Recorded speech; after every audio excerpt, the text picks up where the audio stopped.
ये धरती संस्कारी धरती है, ऋषियों की धरती है। तभी तो किसी ने कहा है ये धरती तो जप की, तप की, ज्ञान की, विज्ञान की, पुरुषार्थ की, परमार्थ की, वीरों की, वीरांगनाओं की धरती है। और इस धरती पर मनुष्य रूप में जन्म लेना 100 जन्मों के पुण्य के समान है। हम सौभाग्यशाली नहीं, परम सौभाग्यशाली हैं कि हमने इस भारत मां के गर्भ से हमने जन्म लिया। इतनी पावन धरा और इसकी रक्षा में जिसने अपना जीवन समर्पित कर दिया वो परम सौभाग्य से भी परम सौभाग्य है। और मुझे इस धरती मां ने वो मौका दिया कि मैं इस मां की रक्षा करते करते कुछ लहू की बूंदे बहा सका। ये मुझे सौभाग्य है।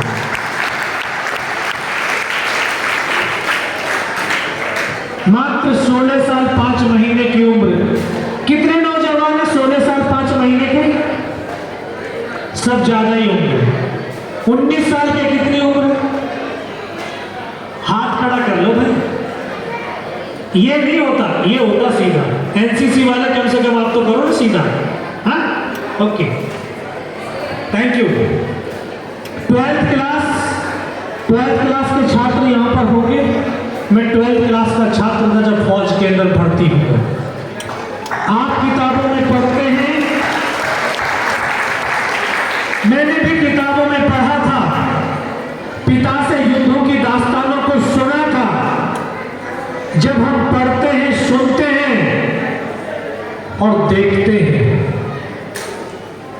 तो हमारा जो 3 या ज्ञानेंद्रिय जब एक्टिव हो जाती है तो हमारे मन और मस्तिष्क के अंदर हमारे अंदर कुछ ना कुछ भाव उत्पन्न होते हैं। तो जब मुझे भाव उत्पन्न हुआ, वो देशभक्ति का भाव उत्पन्न हुआ कि मुझे एक सैनिक बनना है। 6th क्लास के अंदर ये एक संकल्प कर लिया था, एक अपना मार्ग चुन लिया था कि मुझे फौज में जाना है, सैनिक बनना है और युद्ध भी लड़ना है। युद्ध भी लड़ना है।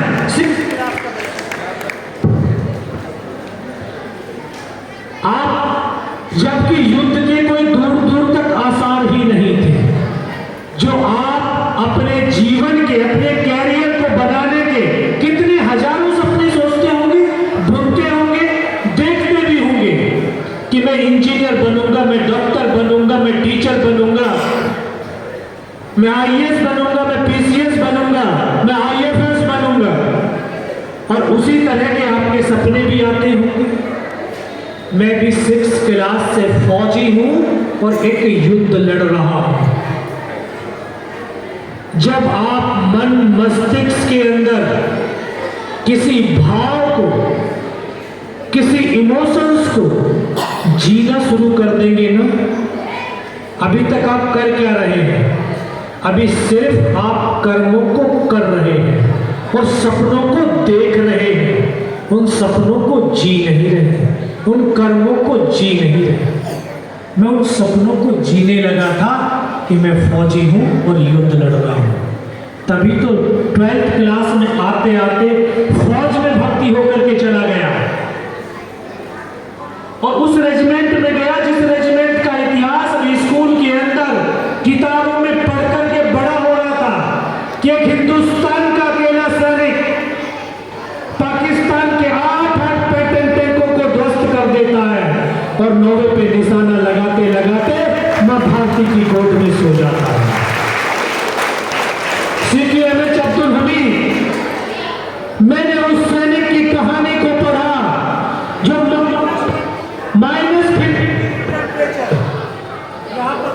कितना माइनस में जाता टेम्परेचर, जाता ज्यादा से ज्यादा 10 डिग्री आता होगा, 11 डिग्री 15 डिग्री, उसी में सर्दी लग रही।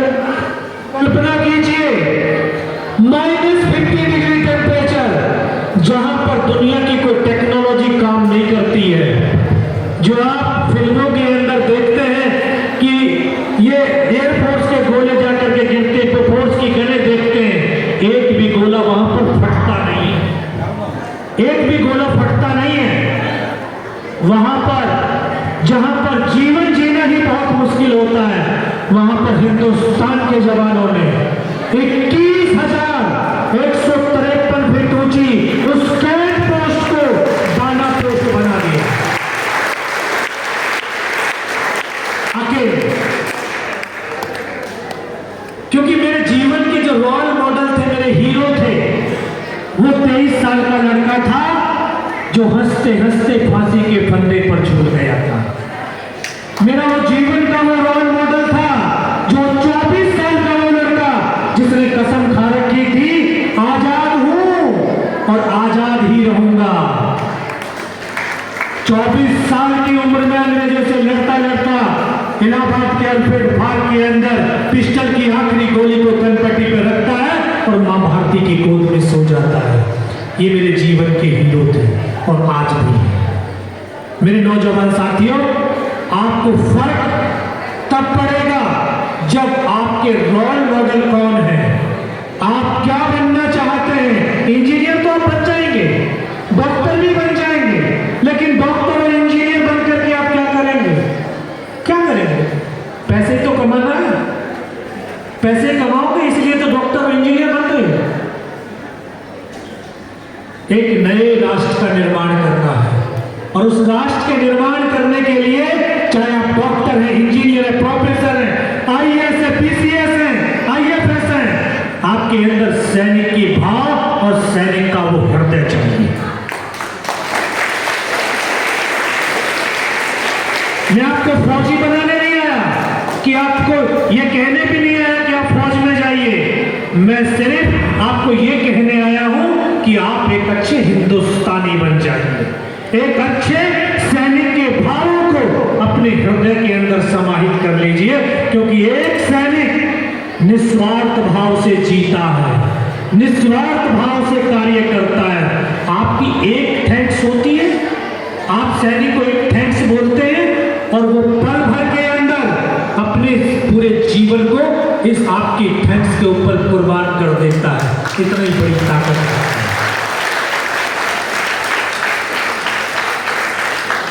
और जब आपको बार बार कह रहा हूं कि जब आप सपनों को जीने लगते हैं तो वो सपने आपके नहीं होते, वो परमात्मा के सपने हो जाते हैं। और जो आप चाहते हैं वो पूरा ना हो, ये असंभव है, असंभव। 6 क्लास का लड़का कितना होगा, कितना बच्चा होगा? 6 क्लास का 12-13 साल का 12-13 साल का बच्चा ये देखने लगता है कि सपना कि युद्ध लड़ना है और लड़ रहा हूं, वो सपना पूरा ना हो, वो सपना पूरा होता है। ट्रेनिंग किया, कश्मीर गया। कश्मीर क्यों गए? मैं कहीं दूसरी जगह भी जा सकता था पोस्टिंग, लेकिन पहली पोस्टिंग कश्मीर क्यों मिली? क्योंकि परमात्मा को कहीं और भेजना नहीं था, मुझे तो युद्ध के लिए और तैयार करना था। इसलिए फर्स्ट पोस्टिंग कश्मीर वैली के अंदर गई। कश्मीर वैली 1990 से जिहाद की आग में जल रही है। हमारी फौज 1990 से उस जिहाद के जिहादियों को अपनी गोलियों से भून करके वहां पर शांति स्थापित करने का निरंतर प्रयास करती चली आ रही है। उस युद्ध का हिस्सा बना, उस लड़ाई का हिस्सा बना। धीरे धीरे समय व्यतीत हुआ, वर्ष 1999 आ गया। हिंदुस्तान के किसी भी नागरिक सैनिक, किसी को यह नहीं आभास था कि अब युद्ध होगा। लेकिन अप्रैल आते आते युद्ध का बिगुल बच गया। आसमान के अंदर बर्बादी के वो काले बादल छाने भी नहीं। हमारा देश एक अनुशासन प्रिय देश है, शांति प्रिय देश है। हम दुनिया में शांति चाहते हैं, लेकिन अगर हमारी शांति को कोई भंग करे, ये हम कभी बर्दाश्त भी नहीं करते। कारगिल बटालिक द्रास तोड़तो के एक ऐसे सेक्टर जहां पर सर्दियों में -60 डिग्री टेम्परेचर पहुंचता है, -60।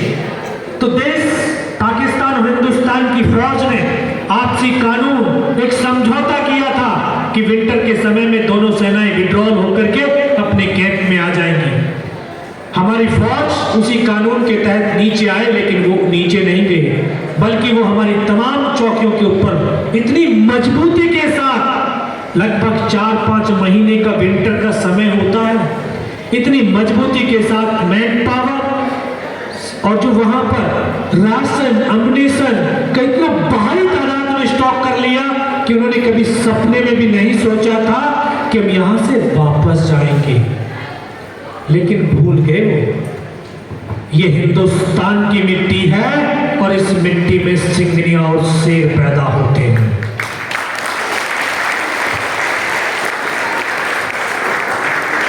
इन हिंदुस्तान के सैनिकों ने, शेरों ने कंधे से कंधा और कदम से कदम मिला करके -20 डिग्री टेम्परेचर में उन पहाड़ों के शिखरों पर चढ़ करके उनके बंकर को उनका कब्रिस्तान बनाना शुरू कर दिया। मेरी बटालियन उस समय कश्मीर वैली के अंदर थी। आदेश मिला, हम द्रास सेक्टर पहुंचे। जो आप टीवी में देखते हैं, अभी 26 जुलाई को कारगिल विजय दिवस आपने देखा होगा टीवी के माध्यम से, जो वो मेमोरियल देखते हैं, वो मेमोरियल के जस्ट पीछे की पहाड़ी वो तोलोलिंग टॉप है, जो कि इसने नेशनल हाईवे श्रीनगर टू ले पूरा ब्लॉक किया हुआ था। तो सबसे पहले हमें टास्क मिला उस तोलोलिंग टॉप को कैप्चर करना है। मेरे नौजवान साथियों, 22 दिन तक उस पहाड़ी पर युद्ध लड़ा गया और 22 दिन के दौरान हमने अपने 2 ऑफिसर, 2 जूनियर कमीशन ऑफिसर और 21 जवानों को खोया। तब जाकर के उस तोलोलिंग टॉप के ऊपर पुनः विजय प्राप्त हुई। उसके बाद फिर हमें टाइगर हिल टॉप को फतेह करने का आदेश दिया गया। टाइगर हिल द्रास सेक्टर की सबसे ऊंची चोटी थी, जिसकी ऊंचाई लगभग 17,000 फीट, जो कि वर्ष भर बर्फ से ढकी रहती थी, बिल्कुल 90 डिग्री की चट्टान। तो एक नई टुकड़ी का गठन किया गया, Ghatak platoon as a commando team. मैं नौजवान साथियों आपको ये बताना चाहूंगा कि व्यक्ति की पहचान किसी ओहदे या रैंक से नहीं है, व्यक्ति की पहचान उसके कर्म से, उसके कार्य से है।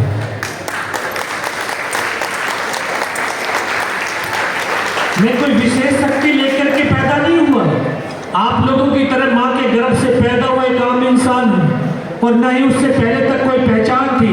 सिर्फ एक पहचान थी कि मैं 18 ग्रेनेडियर ब्राउ कंपनी नंबर 5 प्लाटून के नंबर 1 सेक्शन का नंबर 1 जवान हूं, इतनी पहचान थी। लेकिन 22 दिन की लड़ाई के दौरान हम 15 जवानों की एक टीम, जिसका काम था फॉरवर्ड में लड़ रहे जवानों को राशन और अम्युनिशन पहुंचाना। यहां पर मैं आपको एक चीज और बताना चाहूंगा कि आप जो सपने देखते हैं, सपने बुनते हैं और अपनी स्किल का विकास करते हैं, लेकिन भविष्य में आपको अपनी योग्यता के अनुसार, आपकी अपनी सोच के अनुसार शायद काम ना मिले, तो हताश और निराश मत होना। कभी हताश और निराश मत होना, क्योंकि काम कोई छोटा नहीं होता है। काम के महत्व को समझना, काम सारे बहुत बड़े होते हैं। सबसे छोटा काम किसको समझते हैं आप? सबसे छोटा काम झाड़ू लगाने का, जो आप नहीं लगाते। झाड़ू लगाना सबसे छोटा काम समझते हैं, लेकिन झाड़ू के काम के महत्व को समझोगे ना, अगर वो सफाई कर्मचारी डेली झाड़ू ना लगाए, आपके गली मोहल्ले शहरों के अंदर कचरे का ढेर लग जाएगा। आज आप यहां पर बैठे नहीं होते, बल्कि किसी हॉस्पिटल में लेटे हुए होते। उस काम के महत्व को समझना, क्योंकि मैं तो बचपन से सपना देखता आ रहा था, अपने आप को बड़ा करता हुआ आ रहा था कि युद्ध लड़ूंगा, और जब युद्ध लड़ने का मौका आया तो मुझे राइफल नहीं दी, मेरी पीठ पर थैला टका दिया कि बोले आमने से ढो। तो मुझे उस दिन लगा, लेकिन अगले दिन ये एहसास हुआ कि राइफल चलाना आसान है, लेकिन ये काम करना कितना कठिन है।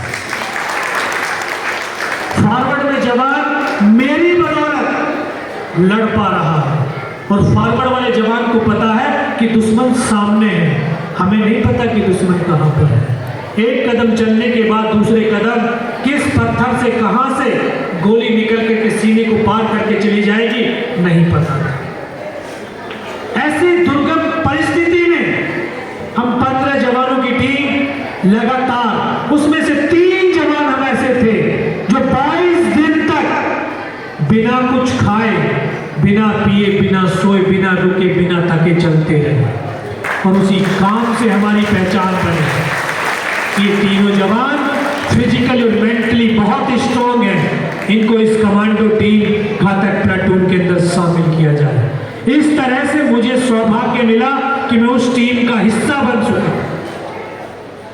उस टीम का जो कमान थे, एक नए ऑफिसर कमीशन होकर के आए थे, लेफ्टिनेंट बलवान, उनको उस टीम की कमांड दी गई।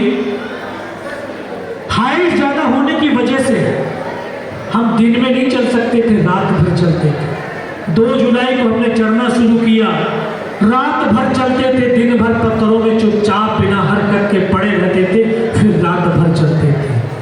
इस तरह से हमने 2 रात और 1 दिन टाइगर हिल की उस पहाड़ी के शिखर की तरफ हमारे कदम बढ़ते हुए चले गए और तीसरी रात का वो मंजर आज मेरी आंखों के सामने ऐसे दृश्यता है, शायद वो करती ही तो बात है। मुझे याद है कि सुबह का वक्त होने वाला था, बिल्कुल 90 डिग्री की चट्टान जिस पर चढ़ना असंभव सा प्रतीत हो रहा था। चढ़ने के कोई रास्ते नहीं मिल रहे थे, रस्सियां फेंकी, रस्सियों के सहारे हमने चढ़ना शुरू किया। शायद दुश्मन के दोनों तरफ बंकर थे, उनकी आंखें खुली होंगी, सो रहे हैं। उन्होंने हमारी टीम के ऊपर फायर खोल दिया, हमारी टीम का रास्ता कटअप हो गया। केवल 7 जवान हम ऊपर चढ़ पाए। जितना ये स्टेज का बराबर प्लेन स्पेस, इतना ही स्पेस था। हम ऊपर चढ़े तो सामने फिर दुश्मन के 2 बंकर। हम 7 जवानों ने जाकर के अंधाधुंध फायरिंग किया और उसमें बैठे हुए तमाम पाकिस्तानी सैनिकों को मौत के घाट उतार दिया।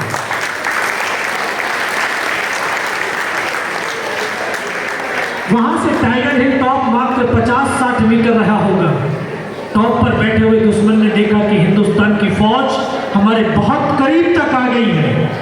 इतना जबरदस्त हमारे ऊपर गोलाबारी शुरू हुआ, इतना बम्बारमेंट हुआ कि हम ऐसी परिस्थिति में थे, ऐसी कंडीशन में थे कि एक कदम आगे रखते हैं तब भी हेड शूट है और एक कदम पीछे रखते हैं तब भी हेड शूट है, यानी मरना निश्चित हो गया था।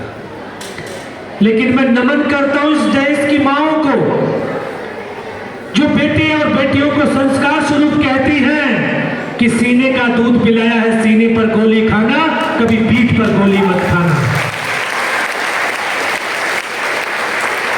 मेरे नौजवान साथियों, आज हिंदुस्तान के बेटे और बेटी अपने मां के वक्तव्य को सार्थक कर रहे हैं। कभी भविष्य में किसी सैनिक के पार्थिव शरीर देखने का सौभाग्य मिले तो उसके कफन को उठा करके देखना, उसके सीने में गोलियों के निशान होंगे, पीठ पर गोली का निशान नहीं होगा। हमने सोचा मरना ही तो है, जीवन है तो इसका अंत जरूरी है।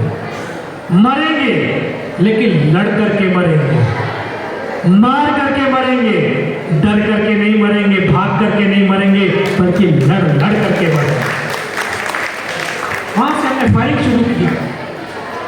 5 घंटे तक हमारा और पाकिस्तान के सैनिकों का लगातार फायर चलता है, लड़ते हैं। और फिर एक ऐसी परिस्थिति, ऐसा समय भी आया जो आज तक आपने फिल्मों के अंदर देखा होगा, वो मैंने इन आंखों से जिया है और देखा है। आपने फिल्मों के अंदर देखा होगा गर्दनें कटती और धड़ चलते हैं, मैंने उन पलों को जिया है। मैं सर से लेकर के पैर तक लहूलुहान था।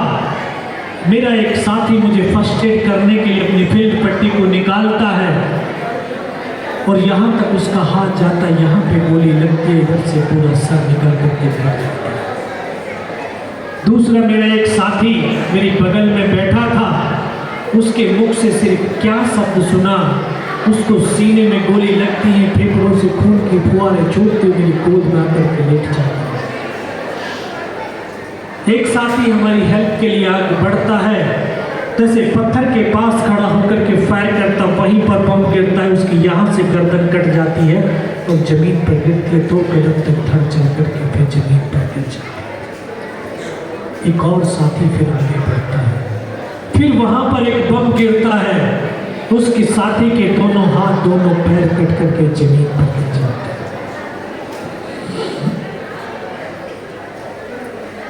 इस तरह से एक एक करके मैंने अपने तमाम साथियों को किया। मैं भी उनकी तरफ से मर चुका था। पाकिस्तान के जवान आकर के हमको चेक करने लगे कि इनमें से जिंदा तो नहीं आ गए। आकर के हमारे जवानों की बॉडियों के अंदर जब गोलियां मारते थे तो बॉडी ऐसे उछलती थी ऊपर की तरफ। उसने सामने वाले को मारा, बगल वाले को मारा, मैं भी इस तरह से पड़ा हूँ तो फर्स्ट यहाँ पे गोलियां मारी, पैर में गोलियां मारी, मैं देख रहा हूँ कि धुआं निकल रहा है। उस गोली की पीड़ा को चुपचाप पड़ा सहता रहा। उनको यकीन हो गया कि इनमें से कोई जिंदा ही नहीं। फिर उन्होंने मान के क्रूरताओं का तांडव शुरू किया। हमारे जवानों की बॉडियों में बूट की ठोकरें, पत्थर, गालियां मारते हुए, गालियां देते हुए इस तरह का तांडव करते रहे। इन आंखों से देखता भी रहा और सहता। बहुत देर तक ये तांडव चला। फिर बाद में उनके साथियों ने बोला कि नीचे जो हिंदुस्तान का पोस्ट है उसके ऊपर हमला कर दो। टाइगर हिल की बगल में मस्को वैली जहां उनका बेस कैंप था, जब ये आवाज मेरे कानों तक पड़ी तो मुझे लगा कि आज तो मेरी पूरी टीम शहीद हो जाएगी। तब ऊपर वाले से एक ही प्रार्थना करी कि मुझे इतने जिंदा रख दे कि मैं अपने साथियों तक सूचना दे सकूं। और मेरे बच्चों निस्वार्थ भाव और सच्ची श्रद्धा के साथ, अपने समर्पण के साथ, अगर उस परम पिता परमेश्वर को, जिसको हम हजारों नामों से जानते हैं, उसको कभी याद करके देखें, साक्षात आपके सम्मुख खड़े हो जाए। चुपचाप पड़ा रहा, याद करता रहा। जाऊं तो जाऊं कहां, चारों तरफ तो मौत ही मौत खड़ी है। काफी देर के बाद फिर उनके कमांडर ने बोला इनके हथियार उठा लो। तब तक मन मस्तिष्क के अंदर एक विश्वास, एक सोच पैदा कर ली थी कि अगर इसने सर और सीने में गोली नहीं मारी, चाहे मेरा हाथ पैर दोनों ही काट करके क्यों ना ले जाए, मैं उफ तक भी नहीं करूंगा और मैं जिंदा भी रहूंगा। और उसी विश्वास की बदौलत आज आपके सामने भी खड़ा हूं।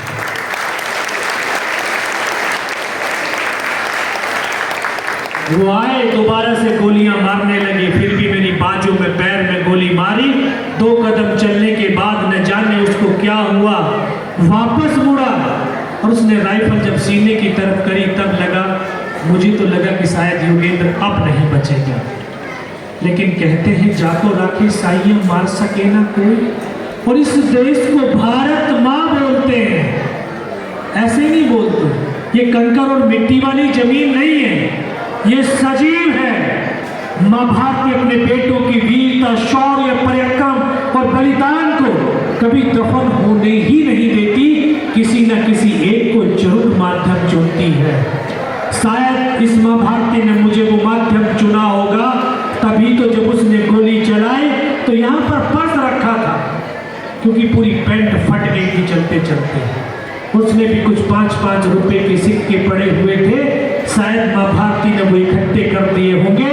तो जब गोली चली तो जाकर के सिक्कों पे लगी होगी कुछ।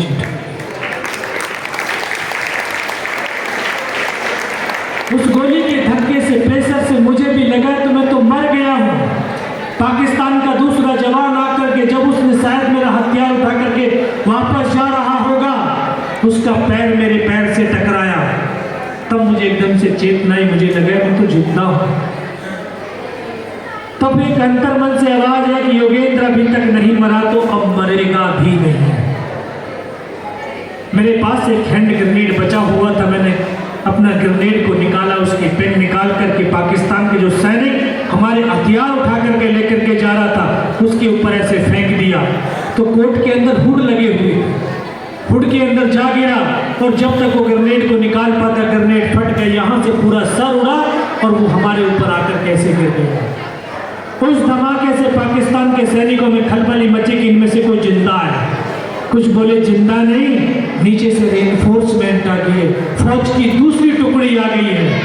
बस वही एक मौका था मेरे पास। मैंने दोनों हाथों से उसकी राइफल को उठाने की कोशिश करी, लेकिन ये हाथ तो हिला ही नहीं। इस हाथ की पूरी हड्डी निकल करके बाहर थी, सिर्फ कंधा ही। एक हाथ से राइफल को उठाया, वहाँ से सिर्फ फायरिंग किया, फिर 4-5 पाकिस्तानियों को मार गिराया, फिर इस हाथ से पलटा गया, दूसरे पत्थर, तीसरे पत्थर, 4-5 जगह से फायरिंग किया। तो उनको लगा कि यहाँ पर अकेला नहीं है, हिंदुस्तान की दूसरी टुकड़ी ऊपर चढ़ आई है। वो भाग खड़े हुए। बच्चों, आप किताबों में स्कूल के अंदर पढ़ोगे कि इस दुनिया के अंदर 200 से ज्यादा राष्ट्र हैं और सबकी अपनी अपनी सेनाएं हैं, लेकिन हिंदुस्तान की जो सेना है पूरी दुनिया के अंदर विख्यात है, प्रख्यात है। तो सैनिकों की उस सोच और विश्वास के साथ दुनिया के दूसरे देश के 10 जवानों की टीम, उसमें से 3 मर गए तो 7 भाग जाते हैं, लेकिन हिंदुस्तान के 10 जवानों की टीम अगर 9 भी शहीद हो गए तो 10वां भी वहीं पर लड़ता लड़ता शहीद होता है। ये क्षमता, ये योग्यता, ये विश्वास और जोश और जुनून इंडियन आर्मी के अंदर है। मैं चल नहीं सकता था, एक पैर टूट गया था, एक हाथ टूट गया था, एक हाथ एक पैर से खिसकता रेंगता फायर करता हुआ 4-5 मीटर तक खदेड़ता गया। 4-5 मीटर जाने के बाद देखता हूँ सामने तो उनका लंगर चल रहा है, उनके लिविंग टेंट लगे हुए हैं और वो सब कुछ छोड़ करके भागते हुए चले जा रहे हैं। फिर वापस लौटा, धीरे धीरे अपने उन साथियों तक फिर वापस आए। मुझे लगा कि हो सकता है मेरा साथी को चिंता होगी। आकर के एक को देखने लगा तो किसी का पूरा सर फटा हुआ बाहर था, किसी के पूरे फेफड़े निकले हुए बाहर थे। एक को गोद में रख करके रोता रहा। ये 19 साल का लड़का जिसकी 2.5 साल की सर्विस थी, डेड बॉडियों के ढेर के अंदर पड़ा हुआ था, चलने के लिए लाचार था, बेबस था, लेकिन हताश और निराश नहीं। मन और मस्तिष्क के अंदर नेगेटिव थॉट नहीं आने दिए। वहां तक जहां पर पड़ा हुआ डेड बॉडियों के बीच, जहां तक नजर जा सकती थी, सिर्फ बर्फ और पहाड़ के सिवा कुछ नजर नहीं आता था। ये भी आभास नहीं था, पता नहीं था कि हिंदुस्तान किधर है, पाकिस्तान किधर है, जाना है तो जाना कहाँ है। बहुत देर रोया भी बैठ करके, फिर अपने आप को संभाला, फिर अपने आप को चिंतन करने लगा। ये 12th क्लास के जो छात्र हैं ये बड़े समझदार हैं। 2 मिनट लूंगा बेटा, 2 मिनट, चलो इनको जल्दी जाने दो। जो यहाँ पर बैठे हुए वो आपको बता देता हूँ कि आप लोग, हम लोग क्या कर रहे हैं, क्या कर रहे हैं, पूरा जीवन को नष्ट कर रहे हैं, बर्बाद कर रहे हैं। कैसे? क्योंकि हम अपने आप को देखने की कभी कोशिश नहीं कर रहे, हम दूसरे को देखने की कोशिश कर रहे हैं। वो क्या कर रहा है, उसने ये कर दिया, उसने वो कर दिया। कभी अपने आप को झांकने की कोशिश करना। जिस दिन आप अपने आप को जानने लगेंगे, उस दिन इस जीवन पर, इस मनुष्य रूप का आपको सार्थकता होने लगेगी। उस दिन आप अपने आप से नहीं बल्कि परमात्मा से जुड़ने लग जाएंगे। मैं उस चिंतन में, उस अवस्था में शायद मैं अपने आप को जुड़ने लगा था, अपने आत्मा से मैं कनेक्ट हुआ, तभी तो मैं परमात्मा से भी कनेक्ट हुआ। मुझे कहीं कुछ पता ही नहीं था। तब आवाज आई, योगेंद्र इस नाले से लुढ़क जा। मैं विस्मित था, आश्चर्यचकित था, आवाज कहाँ से आ रही, दिखाई तो कुछ नहीं देता। मुझे लगा कि शायद दुश्मन की चाल हो सकती है। फिर यह हड्डियां आपस में टकराने लगी तो सहनीय पीड़ा होने लगी। इस हाथ को बांधने की कोशिश करने लगा, बंध नहीं पा रहा था। फिर लगा ये कट गया है, मन में आया कट गया तो इसको तोड़ करके फेंक देता हूँ। ऐसे पकड़ करके झटका मारा, तोड़ने की कोशिश करी, लेकिन टूटा भी नहीं क्योंकि चमड़ी अभी इलझी हुई। फिर इस हाथ को ऐसे उठा करके कमर पे फेंका, बेल्ट में फंसाया। अभी बेल्ट में फंसा ही रहा था, तभी फिर आवाज आई, योगेंद्र बेटा इस नाले से नीचे की तरफ चला जाए। 500 मीटर पत्थरों में लुढ़कता हुआ नीचे आया और यकीन मानिए ये तो 500 मीटर था, अगर 5000 मीटर से भी लुढ़क करके आता तो कुछ नहीं होता। क्योंकि जब परमात्मा हाथ पकड़ लेता है, जब परमात्मा आपके कर्मों के साथ जुड़ जाता है तो उसको कुछ नहीं होता। यकीन मानिए जो ग्रेनेड और गोलियों के घाव थे उसके अलावा इतनी सी भी खरोंच नहीं आई। नीचे आया, आकर के पत्थरों में लटक गया, अपने साथियों को आवाज दिया, वहां से मुझे उठा करके लेकर के गए और आखिर तक एक ही विश्वास एक ही विचार था। सर से लेकर के पैर तक लहू लुभान था, खून की धाराएं निकल रही थी और मन के अंदर सिर्फ एक विचार गूंजता जा रहा था, लहू बहे तो बहे, सांस चले या ना चले, मेरा राष्ट्र चलना चाहिए और मेरा राष्ट्र बढ़ना चाहिए। साथियों तक पहुंचा, उनको सूचित किया। वो ये कह ही नहीं रहा था कि जिंदा रहेगा, सबको था कि थोड़ी बहुत देर के बाद मर जाए, लेकिन मन में मेरे विश्वास था कि मैं जिंदा रहूंगा। मैं उनको बोला सर मुझे कुछ नहीं होगा, सिर्फ पोस्ट को बचा दो। दिन का 1:30-2 बज रहा था। कमांडिंग ऑफिसर के पास पहुंचाया गया, उनको पूरी इंफॉर्मेशन दी और वो भी लास्ट में पता क्या बोलते हैं, अरे जवान की रिक्वायरमेंट तो बता बेटा क्या है। साहब जवान की रिक्वायरमेंट एम्युनिशन और फील्ड पट्टी की है। क्यों? खाने के लिए पर्याप्त मिलता है, सब खाने के लिए तो भूख ही नहीं लगती है। ये पार्ले जी वाला बिस्किट का पैकेट था, हम 2 बंदे थे, 72 घंटे से भी ज्यादा का समय हो गया था, सिर्फ आधा बिस्कुट का पैकेट खाया था, आधा तो बैलेंस ही था। सर भूख नहीं लगती। मैं इतना कहते कहते फिर डॉक्टर ने इंजेक्शन लगा दिया, फिर मुझे पता नहीं मैं कहाँ पर हूँ। 3 दिन के बाद होश आया, देखा ऊपर पंखा चल रहा है, पता चला 92 बेस हॉस्पिटल श्रीनगर, और वहीं पर मुझे सूचना मिली कि उसी रात को दोबारा से हमारी टीम ने हमला किया और बिना कुछ कैजुअल्टी के टाइगर हिल टॉप के ऊपर विजय पताका फहरा कर टाइगर हिल की जीत के बाद कारगिल का युद्ध का यू टर्न हो गया था, सीज फायर हो गया था। और मैं बड़ा खुश नसीब हूं कि जीत की बिगिनिंग भी हमने की और इस जीत का एंडिंग भी हमने किया। सबसे पहले जीत तोलोलिंग टॉप हुआ और सबसे लास्ट में जो जीत हुई वो टाइगर हिल टॉप की हुई। उसके बाद कारगिल युद्ध समाप्त हो गया और 26 जुलाई को हम कारगिल विजय दिवस के रूप में मनाते हैं। मां भारती के 527 बेटों ने इस देश के लिए, हम सब के लिए, आज हमारे इस कल सुनहरे कल के लिए अपने आप को कुर्बान किया है, अपने आप को बलिदान किया। उन वीरों को सत सत नमन करता है, उनको हमेशा अपनी यादों में बसा करके श्रद्धांजलि देनी चाहिए। आज हम किसी ऑफिस में बैठ करके कोई काम कर रहे हैं, स्कूलों के अंदर पढ़ पा रहे हैं, तो उन सैनिकों की बदौलत जो दिन रात बर्फों के अंदर, पहाड़ों के अंदर, नदियों के अंदर खड़े होकर के ड्यूटी देते चले आ रहे हैं, उन सैनिकों को बारंबार सलाम करते हैं और उनको श्रद्धांजलि भी अर्पित करते हैं।